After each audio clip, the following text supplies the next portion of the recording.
ومن أحسن قولا ممن دعا إلى الله وعمل صالحا وقال إنني من المسلمين. അല്ലാഹുവിങ്കലേക്ക് ക്ഷണിക്കുകയും സൽക്കർമ്മം പ്രവർത്തിക്കുകയും തീർച്ചയായും ഞാൻ മുസ്ലിങ്ങളുടെ കൂട്ടത്തിലാകുന്നു എന്നു പറയുകയും ചെയ്തവനേക്കാൾ വിശിഷ്ടമായ വാക്ക് പറയുന്ന മറ്റാരുണ്ട്? അൽഹംദുലില്ലാഹി റബ്ബിൽ ആലമീൻ നഹ്മദുഹു വനസ്തഈനുഹു വനസ്തഗ്ഫിറുഹു വനുഅ്മിനു ബിഹി വനതവക്കലു അലൈഹി വനഊദു ബില്ലാഹി മിൻ ശുറൂരി അൻഫുസിനാ വമിൻ സയ്യിആതി അഅ്മാലിനാ من يهده الله فلا مضل له ومن يضلل فلا هادي له وأشهد أن لا إله إلا الله وحده لا شريك له وأشهد أن محمدا عبده ورسوله أرسله بالهدى ودين الحق ليظهره على الدين كله ولو كره المشركون. اللهم صل على محمد وعلى آل محمد كما صليت على إبراهيم وعلى آل إبراهيم إنك حميد مجيد. اللهم بارك على محمد وعلى آل محمد كما باركت على إبراهيم وعلى آل إبراهيم إنك حميد مجيد. أما بعد فإن خير الكلام كلام الله وخير الهدي هدي محمد صلى الله عليه وسلم وشر الأمور محدثاتها وكل محدثة بدعة وكل بدعة ضلالة. يا أيها الذين آمنوا اتقوا الله حق تقاته ولا تموتن إلا وأنتم مسلمون. أعوذ بالله من الشيطان الرجيم. والله جعل لكم من بيوتكم سكنا. സ്നേഹമുള്ള സഹോദരന്മാരെ, സഹോദരികളെ, ഇസ്ലാമിക ഭവനം എന്ന ഒരു വിഷയത്തെ സംബന്ധിച്ചാണ് ഇന്ന് നിങ്ങളുടെ ശ്രദ്ധയിൽപ്പെടുത്താൻ ഞാൻ ഉദ്ദേശിക്കുന്നത്. പറയുന്ന കാര്യങ്ങളനുസരിച്ച് പ്രവർത്തിക്കാനും കേൾക്കുന്ന കാര്യങ്ങൾ ജീവിതത്തിൽ പ്രയോഗവൽക്കരിച്ചുകൊണ്ട് അവയോട് കൂറുപുലർത്താനും പറയുന്നവർക്കും കേൾക്കുന്നവർക്കും അർഹമുർ റാഹിമീനായ അല്ലാഹു സുബ്ഹാനഹു വ തആല തൗഫീഖ് നൽകി അനുഗ്രഹിക്കുമാറാകട്ടെ എന്ന് ആമുഖമായി ദുആ ചെയ്യുകയാണ്. മനുഷ്യന്റെ ഏറ്റവും വലിയ ഒരാഗ്രഹമാണ് സ്വന്തമായി ഒരു ഭവനം നിർമ്മിക്കുക, അതിൽ സമാധാനത്തോടുകൂടി താമസിക്കുക എന്നത്. പലപ്പോഴും ഒരു പ്രവാസിയോട് നീ എന്തിന് വിദേശത്തേക്ക് വന്നു എന്ന് ചോദിച്ചാൽ മിക്ക ആളുകളും പറയുന്ന ആദ്യത്തെ മറുപടി താമസിക്കാനൊരു വീടുണ്ടാക്കണം, അത് നാട്ടിൽ നിന്നാൽ ഒരു വീട് പണി നടക്കുകയില്ല, അതുകൊണ്ടാണ് ഇങ്ങോട്ട് കയറി വന്നത് എന്ന് പറയാത്ത, പരാമർശിക്കാത്ത പ്രവാസികൾ വളരെ ചുരുക്കമാണ്. അപ്പോൾ മനുഷ്യന്റെ ഒരു പ്രതീക്ഷയും സ്വപ്നവുമാണ് ഒരു ഭവനമുണ്ടാകണം, അതിൽ താമസമാക്കണം സന്തോഷത്തോടുകൂടി എന്ന്. വിശുദ്ധ ഖുർആൻ പറയുന്നത് വീട് അത് വിശ്രമിക്കാനും സമാധാനത്തിനുമുള്ളതാണ് എന്നാണ്. ഒരു മനുഷ്യന് അടക്കവും സമാധാനവും സ്വൈരവുമൊക്കെ നൽകുന്നതായിരിക്കണം അവന്റെ ഭവനം. അതിനാണ് അല്ലാഹു ഭവനങ്ങൾ നിശ്ചയിച്ചു തന്നിട്ടുള്ളത്. വല്ലാഹു ജഅല ലക്കും മിൻ ബുയൂതികും സകന. അല്ലാഹു നിങ്ങൾക്ക് നിങ്ങളുടെ വീടുകളിലൂടെ അല്ലെങ്കിൽ ഭവനങ്ങളിൽ നിന്ന് വിശ്രമസ്ഥലമായി വിശ്രമത്തെയാണ് അല്ലാഹു നിശ്ചയിച്ചു തന്നിരിക്കുന്നത്. അപ്പൊ വീട്, ഭവനം ഒരു വിശ്വാസിക്ക് വിശ്രമത്തിനുള്ളതാണ്, സമാധാനം പകരുന്നതാണ്. മസ്കൻ, സക്കൻ എന്നൊക്കെയാണ് അറബിയിൽ വീടിന് സാധാരണയായി പറയാറുള്ളത്. താമസസ്ഥലം, ബൈത്ത് എന്നും നമ്മൾ പ്രയോഗിക്കാറുണ്ട്. പ്രകൃതി വിപത്തുകളിൽ നിന്ന് അഥവാ ചൂടിൽ നിന്നും തണുപ്പിൽ നിന്നും അതുപോലെ തന്നെ മറ്റു പ്രയാസങ്ങളിൽ നിന്നുമൊക്കെ ദേഹത്തിൻ്റെയും കുടുംബത്തിൻ്റെയും ഒക്കെ സുരക്ഷിതത്വത്തിന് വേണ്ടി, അതുപോലെ മറ്റൊരാളുടെ കീഴിലുള്ള റൂമായാലും മറ്റു സ്ഥലങ്ങളായാലും മനുഷ്യന് സ്വാതന്ത്ര്യമില്ല. അതുകൊണ്ട് സ്വന്തം സ്വാതന്ത്ര്യം നടക്കുന്ന ഒരു കേന്ദ്രം വേണം, സ്വകാര്യതകൾ കാത്തുസൂക്ഷിക്കാവുന്ന ഒരു കേന്ദ്രം വേണം. ഈ നിലക്കൊക്കെയാണ് മനുഷ്യൻ സ്വന്തമായി ഒരു ഭവനത്തെ ആശിക്കുന്നത്. വിവിധ സ്ഥലങ്ങളിൽ, വിവിധ സമുദായങ്ങൾ, വിവിധ രൂപങ്ങളിൽ ഭവനങ്ങൾ പണിതതായി പ്രമാണങ്ങളിൽ നിന്ന് നമുക്ക് സൂചനകൾ കാണാൻ സാധിക്കും. ഏറ്റവും കൂടുതൽ കരകൗശല മേഖലയിൽ പ്രാവീണ്യമുണ്ടായിരുന്ന, വീടുകൾ നിർമ്മിക്കുന്നതിലും കോട്ടകൾ നിർമ്മിക്കുന്നതിലും ആ രൂപത്തിലുള്ള സൗധങ്ങൾ, പർവ്വതങ്ങൾ തുരന്ന് നിർമ്മിക്കുന്നതിലുമൊക്കെ അഗ്രഗണ്യരായിരുന്ന സമുദായമായിരുന്നു ആദും സമൂദുമൊക്കെ എന്ന് വിശുദ്ധ ഖുർആൻ നമുക്ക് പറഞ്ഞു തരുന്ന അവരുടെ ചരിത്ര ശകലങ്ങളിൽ നിന്ന് ഏറെക്കുറെ നമുക്ക് ഊഹിച്ചെടുക്കാൻ സാധിക്കും. അതുപോലെ തന്നെ വതൻഹിതൂന മിനൽ ജിബാലി ബുയൂത എന്നിങ്ങനെ ഖുർആൻ വ്യക്തമായി പറഞ്ഞിട്ടുമുണ്ട്. പർവ്വതങ്ങൾ തുരന്നുകൊണ്ട് വലിയ വീടുകളും കൊട്ടാരങ്ങളും മാളികകളും സൗധങ്ങളുമൊക്കെ നിർമ്മിച്ചവരാണ് ആദിന്റെയും സമൂദിന്റെയും ഒക്കെ ആ വാസസ്ഥലങ്ങളിൽ ഉണ്ടായിരുന്ന സമൂഹം എന്ന് വിശുദ്ധ ഖുർആൻ പറയുന്നുണ്ട്. ആധുനിക സമൂഹം ഇന്ന് പഴയകാല മോടികളിൽ നിന്ന് വ്യത്യസ്തമായി ആധുനിക രൂപം പൂണ്ട സ്ഥിതിക്ക് വ്യത്യസ്തങ്ങളായ നിലയിൽ ഭവനങ്ങൾ നിർമ്മിക്കാൻ തുടങ്ങിയിരിക്കുകയാണ്. ഇന്ന് കാണുന്നതൊക്കെ കോൺക്രീറ്റ് കാടുകളാണ്. എവിടെ നോക്കിയാലും മരുഭൂമികളെല്ലാം നികത്തപ്പെടുന്നു. നമ്മുടെ നാട്ടിലാണെങ്കിലും വയലേലകൾ പോലും, അതേപോലെ തന്നെ കാർഷികാഭിവൃദ്ധി പ്രദാനം ചെയ്തിരുന്ന പാടങ്ങളും നെൽപ്പാടങ്ങളുമൊക്കെ മണ്ണിട്ട് നികത്തി അവിടെയെല്ലാം കോൺക്രീറ്റ് സൗധങ്ങൾ, മണിമാളികകൾ, ഫ്ളാറ്റുകൾ, അപ്പാർട്ട്മെന്റുകൾ, അതുപോലെ തന്നെയുള്ള കോൺക്രീറ്റ് കാടുകളാണ് ഇന്ന് ലോകത്ത് പ്രചരിച്ചുകൊണ്ടിരിക്കുന്നത്. ഇത് അന്ത്യനാളിന്റെ ഒരു ലക്ഷണമായി നമ്മുടെ ജീവനേക്കാൾ നാം സ്നേഹിക്കുന്ന മഹാനായ നബിയുന മുഹമ്മദുർ റസൂലുള്ളാഹി സ്വല്ലല്ലാഹു അലൈഹി വസല്ലം പ്രവചിച്ചു കഴിഞ്ഞതുമാണ്.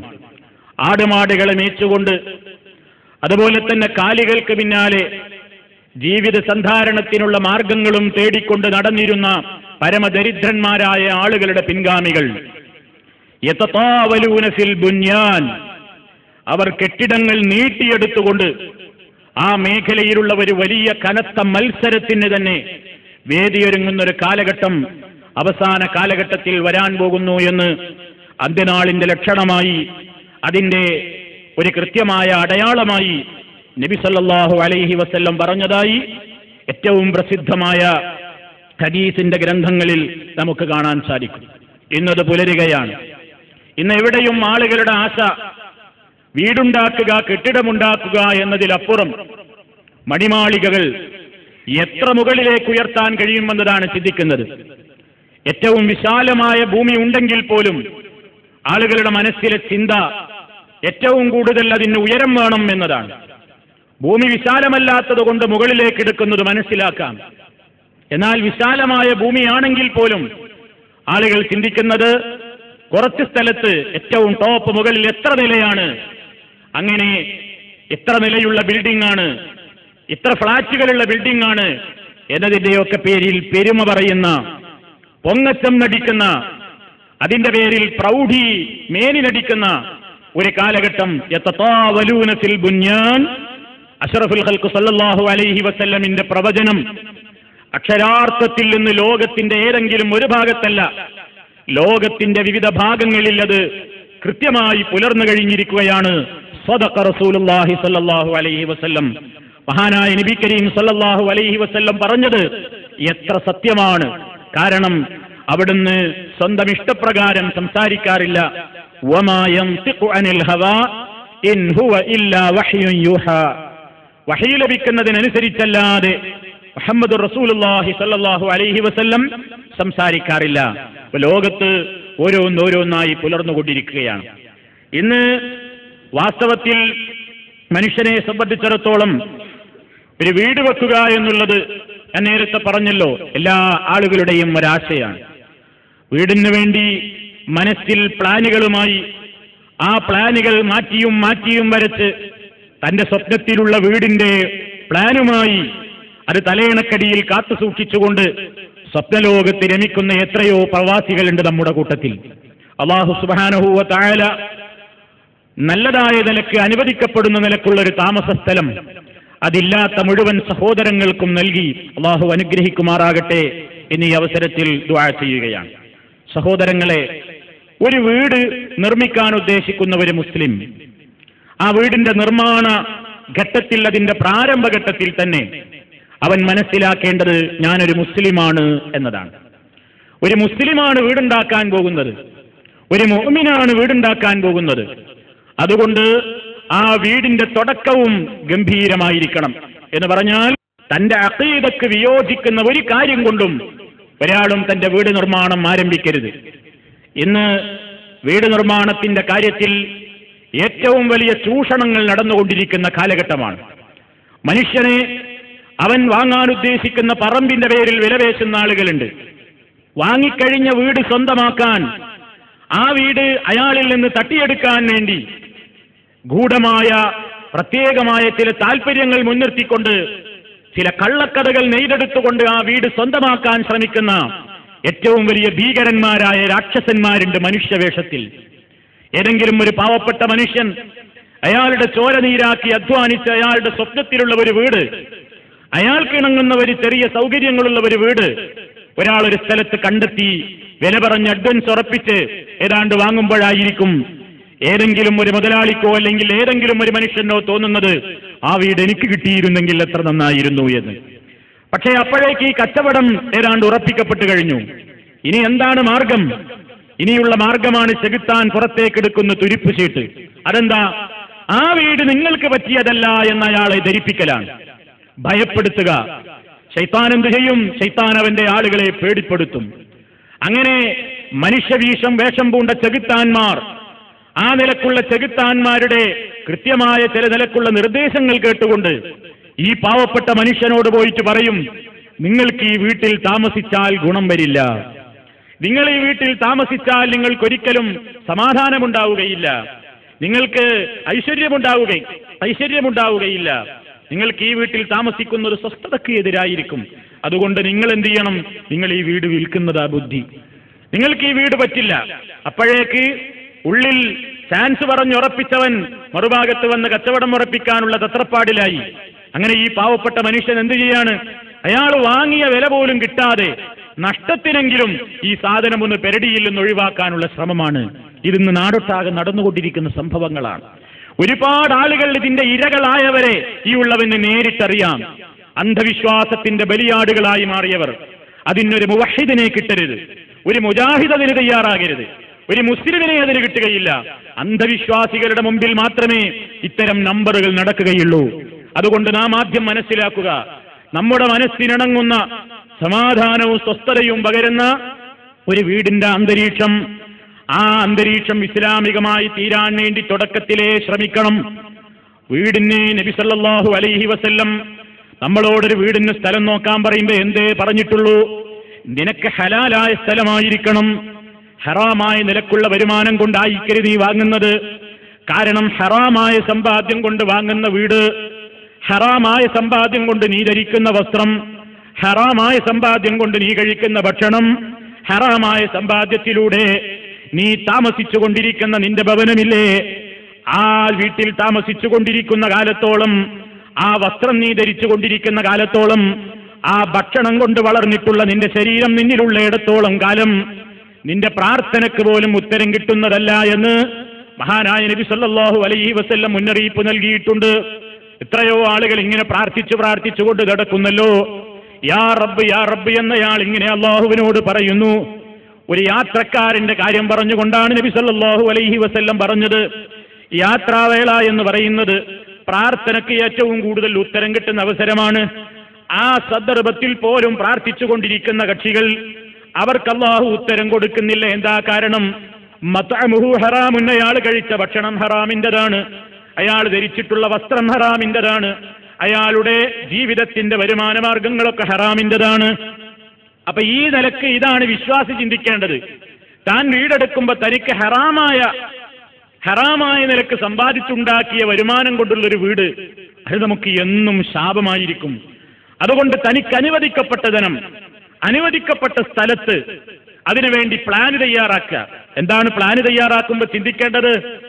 ഒരു വീട് നിർമ്മിക്കുമ്പോൾ അവിടെ എങ്ങനെയാണ് താമസത്തിന് സൗകര്യമായ നിലക്ക് കാറ്റും വെളിച്ചവുമൊക്കെ ആ ഭാഗത്തുനിന്നും കൃത്യമായി ലഭിക്കുന്ന നിലക്ക്, ഏത് ഭാഗത്തേക്ക് വീടിന്റെ പൂമുഖം വരണം, ഏതു ഭാഗത്ത് അടുക്കള വരണം, ഏതു ഭാഗത്ത് ബെഡ്റൂമുകൾ വരണം, ഏതു ഭാഗത്ത് തങ്ങൾക്ക് സൗകര്യമായ നിലക്ക് വെള്ളമെടുക്കാനുള്ള കിണർ വേണം, ഏതു ഭാഗത്താണ് ആ നിലത്തിന്റെ കിടപ്പനുസരിച്ചുകൊണ്ട് ലാട്രിൻ സൗകര്യം ഏർപ്പെടുത്താൻ പറ്റാവുന്നത്, ഇങ്ങനെയൊക്കെ അതിനെ സംബന്ധിച്ച് അറിയാവുന്ന വിദഗ്ധന്മാരായ ആളുകളോട് അഥവാ ആ മേഖലയിലുള്ള ആ കലയിൽ പ്രാവീണ്യം നേടിയിട്ടുള്ള എഞ്ചിനീയർമാരോട് ചോദിച്ച് അഭിപ്രായം ചോദിച്ച് അതിനു വേണ്ട സ്ഥലമങ്ങ് റെഡിയാക്കി കാര്യം അങ്ങ് തുടങ്ങുക.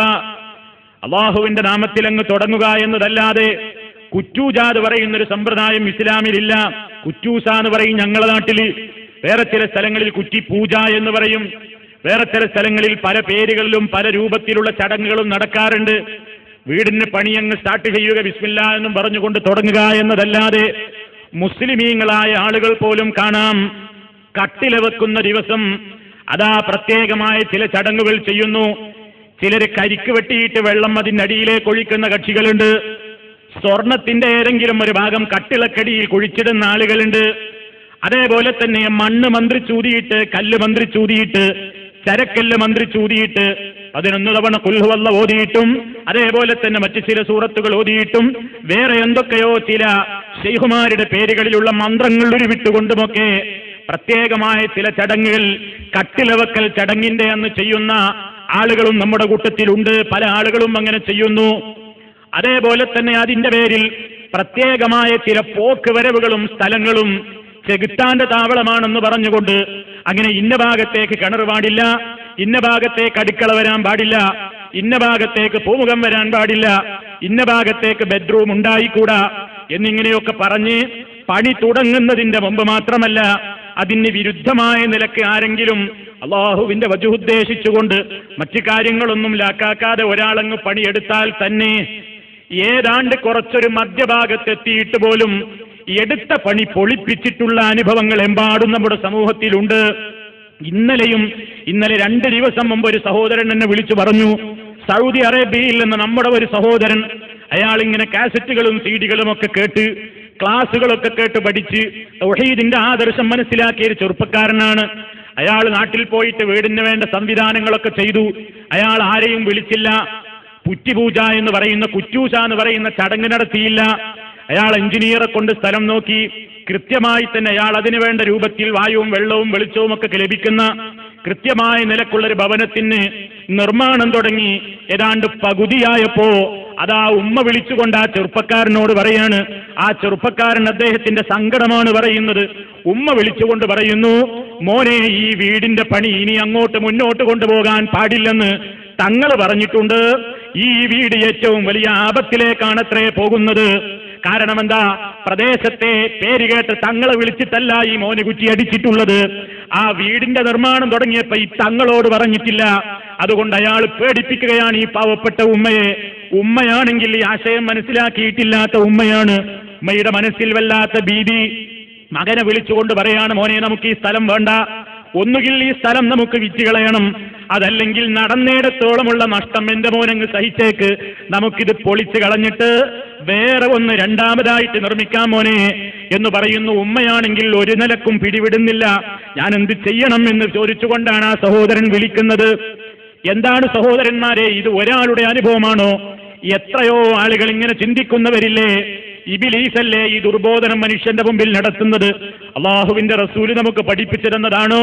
ഇന്ന ഭാഗത്തായിരിക്കണം അടുക്കള, ഇന്ന ഭാഗത്തായിരിക്കണം നിങ്ങളുടെ കിണർ കുഴിക്കുന്നത്, ഹറാമായ സ്ഥലത്ത് പാടില്ല എന്നതല്ലാതെ, അതല്ലെങ്കിൽ മനുഷ്യനവിടെ ജീവിക്കാൻ ആവശ്യമായ നിലക്കുള്ള കാറ്റോ വെളിച്ചമോ മറ്റു സൗകര്യങ്ങളോ കിട്ടാത്ത സ്ഥലമാണെങ്കിൽ അത് മാറ്റണം എന്നതല്ലാതെ, ഇന്ന ഭാഗത്ത് പോക്ക് വരവുണ്ട്, ഇന്ന ഭാഗത്ത് മറ്റോൻ കുടിയിരിക്കുന്നുണ്ട്, ഇന്ന ഭാഗത്ത് ഭദ്രകാളിയുണ്ട്, ഇന്ന ഭാഗത്ത് ചാത്തനുണ്ട് എന്നിങ്ങനെ പറഞ്ഞ് വിശ്വസിപ്പിച്ചിട്ട് ഈ പാവപ്പെട്ട മനുഷ്യന്മാരെ ചൂഷണം ചെയ്യുന്ന എമ്പാടും ആളുകൾ ലോകത്ത് പല രൂപത്തിലുള്ള പ്രസിദ്ധീകരണങ്ങളിലൂടെയും പല രൂപത്തിലുള്ള പ്രചരണങ്ങളിലൂടെയും മനുഷ്യനെ പറ്റിച്ചുകൊണ്ടിരിക്കുകയാണ്.